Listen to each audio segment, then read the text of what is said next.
दोस्तों, एक ऐसा म्यूचुअल फंड जहां पे इन्वेस्टर का विश्वास काफी ज्यादा बढ़ते जा रहा है और इस विश्वास बढ़ने के चलते इस म्यूचुअल फंड में इन्वेस्टर भर भर के पैसा डाल रहे हैं।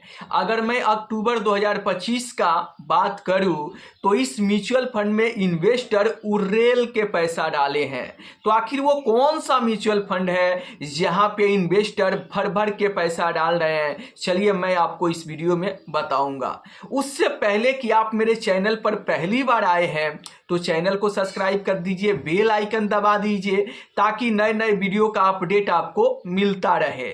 और अगर आपके भी मन में म्यूचुअल फंड से जुड़ी, इन्वेस्टमेंट से जुड़ी कोई भी सवाल चल रहा है तो आपको बिल्कुल भी शर्माने की जरूरत नहीं है। आप कमेंट करके पूछ सकते हैं, मैं पूरा कोशिश करूंगा उसे वीडियो के माध्यम से आपको सही रिप्लाई देने के लिए।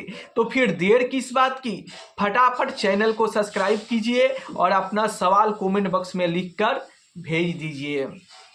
चलिए हम वीडियो को शुरुआत करते हैं। देखिए, एक ऐसा म्यूचुअल फंड जहां पर इन्वेस्टर भर भर के पैसा डाल रहे हैं। अक्टूबर 2025 का इनफ्लो का यहां पर रिजल्ट आया है और उस डेटा में आप देख सकते हैं स्क्रीन पर, अगर मैं डेटा आपके सामने रखूं तो, कि यहाँ पर जो फ्लेक्सी कैप फंड है यहाँ पर सबसे ज्यादा 8,928 करोड़ का इनफ्लो देखने को मिल रहा है। वहीं पर दूसरे नंबर पे मैं बात करूं तो आप देख सकते हैं मिड कैप फंड है जहां पर 3,807 करोड़ का इनफ्लो देखने को मिला है। तीसरे नंबर पे बात करूं तो स्मॉल कैप फंड है जहां पर 3,476 करोड़ का इनफ्लो देखने को मिला है। चौथे नंबर पे बात करूं तो large and mid cap fund है जहां पर 3,177 करोड़ का इनफ्लो देखने को मिला है। वहीं पर वैसे फंड जहां से इन्वेस्टर पैसा धड़ाधड़ निकाल रहे हैं, वैसे फंड की बात करूं तो आप देख सकते हैं ELSS कैटेगरी के फंड है जहां पर इन्वेस्टर अपना पैसा निकाल के चल रहे हैं। यहां पर निगेटिव में निकासी देखने को मिल रहा है। तो इस डेटा में आपने देखा कि फ्लेक्सी कैप म्यूचुअल फंड में इन्वेस्टर भर भर के पैसा लगा रहे हैं। जी हां, अक्टूबर 2025 में सबसे ज्यादा इन्वेस्टर फ्लेक्सी कैप फंड में पैसा लगाए हैं। दूसरे नंबर पर मिड कैप में और तीसरे नंबर पर स्मॉल कैप फंड में इन्वेस्टर पैसा डाल रहे हैं।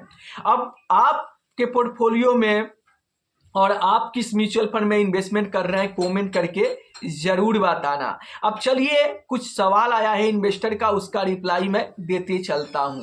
तो आप स्क्रीन पर देख सकते हैं ये जो सवाल आया है ये सुधीर सिंह जी के तरफ से सवाल आया है। ये लिख रहे हैं कि सर एक क्वेश्चन है मेरा, मैं SIP कर रहा हूँ 11,000 की 1 साल से, मेरा पोर्टफोलियो रिव्यू कर दीजिए, अगर कुछ चेंज करना है तो बताए। क्वांट स्मॉल कैप में 2500, निप्पॉन इंडिया स्मॉल कैप में 3500, मोतीलाल मिड कैप में 3500 और HDFC मिड कैप में भी 1500। आदित्य बिरला PSU फंड में 25,000 का लमसम है। गोल है मैक्सिमम वेल्थ क्रिएशन, होरिजन है 10 to 15 ईयर्स। तो देखिए, अगर आप 10 से 15 साल के लिए इन्वेस्टमेंट करना चाहते हैं तो आपके पोर्टफोलियो में 2 small cap 2 mid cap fund है। तो 2 स्मॉल कैप फंड बेस्ट है, लेकिन आप 2 मिड कैप फंड के बदले 1 मिड कैप रखें। यहाँ पर जो मोतीलाल ओसवाल का मिड कैप फंड है उसको रखें और HDFC का जो यहाँ पर मिड कैप फंड है इसके बदले आप चाहे तो mid cap momentum 150 index fund अगर आप ले लेते हैं तो वहां पर भी आपको बेहतर रिटर्न मिलने की लंबे समय में उम्मीद है। तो आप 2 स्मॉल कैप, एक मोतीलाल का मिड कैप और एक कोई भी आप मोमेंटम फंड ले लीजिए तो आपके पोर्टफोलियो बेटर हो जाएगा और लंबे समय में इस पोर्टफोलियो से आपको अच्छा वेल्थ बनेगा। अब आपका यहाँ पर PSU फंड में 25,000 का लमसम है। तो देखिए, PSU फंड में मैं किसी भी इन्वेस्टर को इन्वेस्टमेंट करने के लिए सलाह नहीं देता हूँ। चाहे डिफेंस फंड हो, PSU फंड हो, ऐसे फंड में इन्वेस्ट करने से आपको बचना चाहिए। क्यों बचना चाहिए? क्योंकि ये एक थीम बेस्ड फंड है और यहाँ पर आप इन्वेस्टमेंट करते हो तो लंबे समय में भी बेहतर रिटर्न नहीं मिलेगा। हाँ, किसी साल ऐसा फंड अच्छा छलांग लगाता है, बेहतर रिटर्न निकाल कर देता है, लेकिन लॉन्ग टर्म इन्वेस्टर के लिए और वेल्थ क्रिएशन के लिए पीएसयू फंड और डिफेंस फंड में इन्वेस्टमेंट करना एक समझदारी की बात नहीं है।